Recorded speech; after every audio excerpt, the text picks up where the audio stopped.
Olá, esta é mais uma mensagem da série Deus Conosco.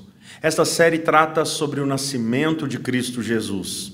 Há inúmeros textos tão preciosos e tão valiosos que nos trazem detalhes sobre a vinda de Cristo Jesus. Mas nessa mensagem, eu quero falar daquilo que antecede a vinda de Cristo Jesus. Sim, sobre as promessas do Messias prometido. O Antigo Testamento é cheio de inúmeras promessas. Todas elas foram cumpridas na vinda de Cristo Jesus. O Antigo Testamento todo vai apontar para o Messias, para a vinda do Messias, para a figura de Cristo Jesus, que é o autor e consumador da nossa fé. Por isso, quando Jesus vem ao mundo, ele chega num cenário já pronto, preparado para a sua encarnação. Não apenas Maria estava grávida de Jesus, mas a história estava grávida de Jesus. Havia um senso de grande expectativa no ar. Quando João Batista ouve falar sobre Jesus e vê e ouve tudo aquilo que Jesus estava fazendo, ele envia alguns discípulos fazerem a seguinte pergunta: é o Senhor mesmo que é o Messias? O Senhor é o Messias prometido? Ou nós devemos esperar algum outro? A nossa expectativa chegou ao fim. Chegamos e estamos diante desse momento histórico maravilhoso da vinda de Cristo Jesus, da vinda do Messias prometido. Chegou já o dia, ou devemos esperar algum outro? Vejam então que esse clima de expectativa era comum nos dias de Jesus. Nós lemos, por exemplo, em Lucas capítulo 2, versículo 25, que Simeão, um homem piedoso, um homem cheio de fé, esperançoso, a Bíblia diz o seguinte sobre ele: havia em Jerusalém um homem chamado Simeão, homem este justo e piedoso, que esperava a consolação de Israel. Ele estava esperando durante a sua vida o momento em que Israel receberia o Messias e que Israel seria transformado pela pessoa e pela obra de Cristo Jesus. Ainda em Lucas capítulo 2, versículo 38, Lucas conta sobre a profetisa Ana. Uma história tremenda. O versículo diz o seguinte: chegada naquela hora, dava graças a Deus e falava a respeito do menino a todos que esperavam a redenção de Jerusalém. Ou seja, tanto Ana, essa mulher piedosa, cheia de fé, usada por Deus, como muitas outras pessoas estavam aguardando, estavam esperando ao momento da redenção de Jerusalém, a redenção do povo de Deus. João capítulo 4, versículo 25, um texto conhecido do diálogo, da conversa de Jesus com a mulher samaritana. Ela também sabia que viria um Messias. A certo ponto da conversa dela com Jesus, ela diz o seguinte: eu sei, respondeu a mulher, que há de vir o Messias chamado Cristo, e quando ele vier, ele anunciará todas as coisas. Ela sabia, ela tinha expectativa de que viria um Messias, ela sabia disso. Por isso que nós lemos em Lucas 7, versículo 19, João Batista enviando discípulos para perguntar: és tu aquele que estava para vir? Ou haveremos de esperar algum outro? És tu? És tu? Quando nós olhamos para o Antigo Testamento, a referência mais antiga sobre a vinda de Cristo Jesus está lá no livro de Gênesis. Isso mesmo, no primeiro livro da Bíblia. Logo após Adão e Eva terem comido o fruto proibido, terem desobedecido e pecado contra Deus, após isso, eles receberam a punição do erro, do pecado que eles cometeram. E quando eles estão recebendo essa punição por causa do pecado, vem uma palavra de esperança, vem uma palavra de fé, vem uma palavra de evangelho, ou seja, vem uma boa nova, vem uma boa notícia, mesmo em meio à calamidade do pecado e da queda. Capítulo 3, versículo 15 de Gênesis, nós lemos: porém, inimizade entre ti e a mulher, entre a tua descendência e o seu descendente, este te ferirá a cabeça e tu lhe ferirás o calcanhar. Jesus está falando aqui para a serpente que é Satanás. E ele está dizendo que virá um descendente da mulher e que esse descendente ferirá a cabeça dessa serpente. E o máximo que essa serpente conseguirá fazer é fazer algum machucado no seu calcanhar.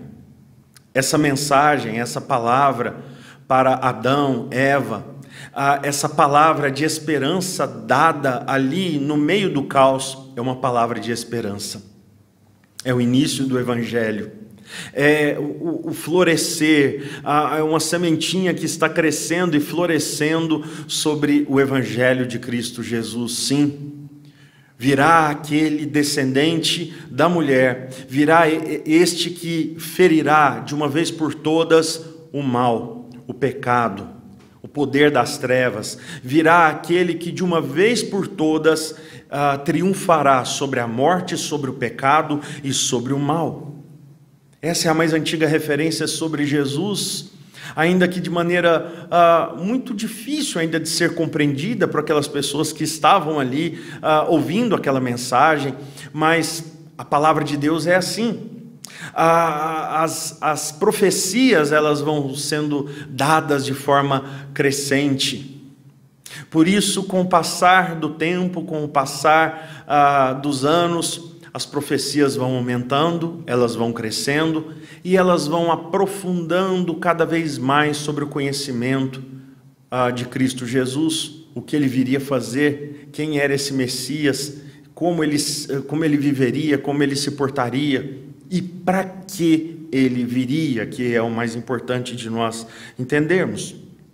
Nós lemos em Deuteronômio, capítulo 18, versículos 15 e versículo 18, uma profecia de Moisés. Vejam só: o Senhor teu Deus te suscitará um profeta do meio de ti, de teus irmãos, semelhante a mim, a ele ouvirás.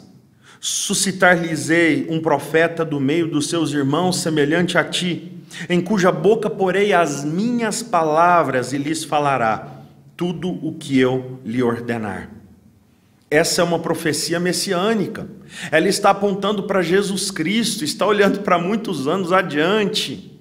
Está dizendo que virá um profeta muito maior do que o próprio Moisés.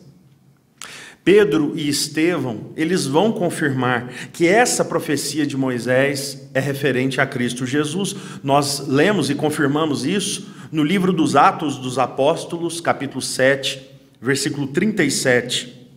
Disse, na verdade, Moisés: o Senhor Deus vos suscitará dentre vós, irmãos, um profeta semelhante a mim, a ele ouvireis em tudo quanto vos disser. Foi Moisés quem disse aos filhos de Israel: Deus vos suscitará dentre vós, irmãos, um profeta semelhante a mim. Eles estão identificando e dizendo que essa profecia é de fato uma profecia messiânica, não é um vislumbre nosso. É de fato uma profecia que aponta para Jesus Cristo. No livro dos Salmos, onde nós encontramos tantas poesias, tantos hinos, orações, nós encontramos também muitos salmos fazendo referência ao Filho de Deus encarnado, fazendo referência ao Messias prometido. O Salmo 22, por exemplo, é um salmo conhecidíssimo que fala sobre Jesus. O Salmo 22 descreve o sofrimento do Messias, o sofrimento de Jesus. Notem que o Salmo 22, ele menciona a zombaria, quando as pessoas zombam pelo caminho da crucifixão de Jesus, a companhia dos dois ladrões, um crucificado à direita, outro à esquerda, a própria crucificação em si, a distribuição das suas roupas entre os soldados. Quando eles lançam sortes ali, eles querem saber quem vai ficar com qual pedaço da roupa de Jesus. E aqui ainda consta uma das 7 palavras de Jesus Cristo na cruz, é um salmo messiânico. Muitos outros salmos também falam sobre Jesus. O Salmo 34, versículo 20, fala que nenhum dos seus ossos seria quebrado.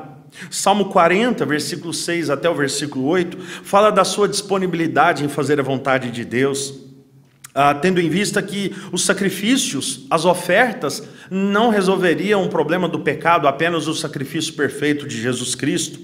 Salmo 68, 18, diz que Jesus subiu às alturas e levou cativo o cativeiro. Salmo 69, 9, fala sobre a purificação do templo que Jesus realiza. Salmo 41, versículo 9, a traição de Judas.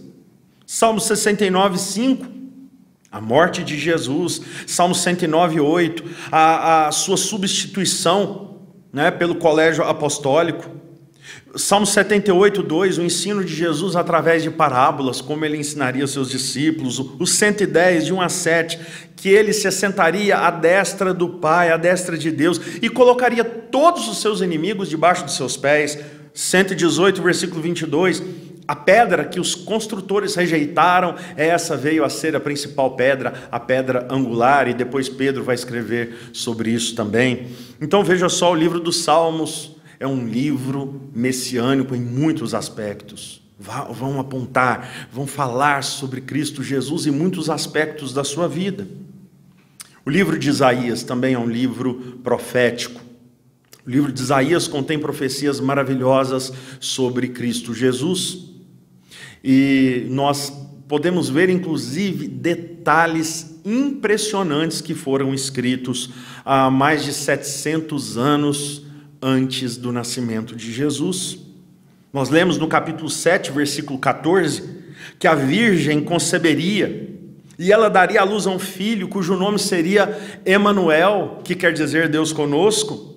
Isaías 9, versículo 1 até o versículo 7, uma profecia linda que diz que a terra não continuaria na obscuridade, a terra não continuaria em trevas, na escuridão, mas pelo contrário, o povo que andava em trevas veria grande luz.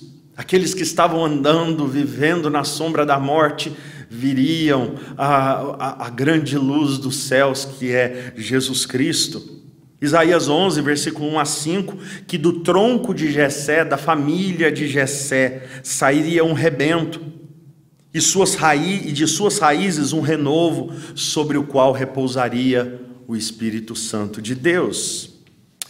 Ainda no livro de Isaías, capítulo 52, que fala sobre o servo sofredor, do capítulo 52, versículo 13, até o 53, versículo 12, todo esse texto fala sobre Cristo Jesus encarnado. Fala que o servo sofredor tomaria sobre si a iniquidade de todos nós, que ele seria traspassado, moído, oprimido, humilhado, ferido, cortado da terra dos viventes, mas como cordeiro, como ovelha, não abriria a sua boca. O livro de Jeremias também fala sobre Cristo Jesus.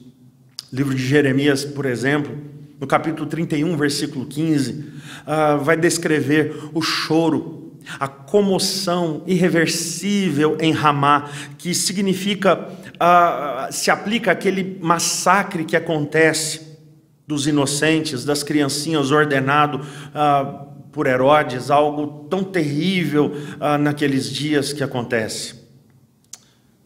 Nós lemos em Miqueias, capítulo 5, versículo 2, que era da pequena e desconhecida Belém que sairia aquele que haveria de governar Israel. Da pequena, desconhecida Belém. Zacarias registra a entrada gloriosa desse rei em Jerusalém, montado num jumentinho, filho de jumenta.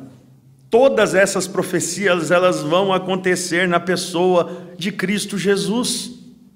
Veja só, nós temos profecias desde Moisés, há mais de 1400 anos antes de Cristo. Profecias nos Salmos, escritos por Davi há mais de 1000 anos antes de Cristo. Nós temos profecias de Isaías, de Miqueias, de Jeremias, de Zacarias, há 700, 600, 500 anos antes de Cristo. Quer dizer que a Bíblia toda vai apontar para Cristo Jesus, o Redentor. Todas as páginas da Bíblia anunciam de alguma forma Cristo Jesus. Todas as histórias contidas no Antigo e no Novo Testamento estão demonstrando Cristo Jesus e o projeto e o plano de Deus para a nossa salvação. E o que eu quero destacar aqui é que todas essas profecias relacionadas à encarnação sempre relacionam a encarnação à morte de Cristo Jesus. Todas elas são muito claras em relação àquilo que Cristo veio fazer. Essas profecias todas que nós encontramos no Antigo Testamento vai dizer que ele sofreria, que ele daria a sua vida, que ele morreria por nós. Todas elas apontam para a cruz. Quer dizer que a cruz na vida de Jesus não foi um acidente de percurso. Não foi um fim de um ministério que acaba prematuramente. A cruz não foi um tropeço no ministério de Jesus. A cruz, ela não foi uma vírgula. A cruz, ela não foi um parêntese que acontece. A cruz, ela não é o fim daquela história que terminaria de uma forma trágica. Não. Jesus veio para a cruz. Jesus nasceu e Jesus se encarnou para a cruz. É por isso que ele vai preparando ao longo do seu ministério os seus discípulos, dizendo: o Filho do Homem precisará sofrer. O Filho do Homem será entregue nas mãos das autoridades religiosas. O Filho do Homem será julgado, será condenado e será morto. Tudo isso vai acontecer comigo. E muitas vezes os discípulos, sem entender, perguntavam: mas por que isso, mestre? É claro que isso não vai acontecer. Inclusive nós não vamos deixar que isso aconteça com o Senhor. Nós estamos contigo para o que der e vier. Vamos com o Senhor até a morte se for preciso, mas vamos defendê-lo. Ainda tinham uma certa expectativa, esperança de que o Messias na verdade viria para estabelecer um reinado terreno, um reinado político, um reinado social, um reinado econômico, um reinado aqui e agora, terreno, mas não foi para isso que Jesus veio. Jesus veio para estabelecer o seu reino espiritual sobre a terra, e ele faz isso. Jesus anuncia o reino e vive o reino. Ele vive os valores do reino e anuncia a chegada do reino. Jesus estabelece agora uma nova forma de viver. Jesus estabelece uma contracultura e mais. Jesus agora abre, escancara uma porta para a presença do Pai. Nós podemos observar que aqueles que estavam ansiosos, cheios de expectativa para a vinda de Jesus, que todos eles esperavam melhores dias.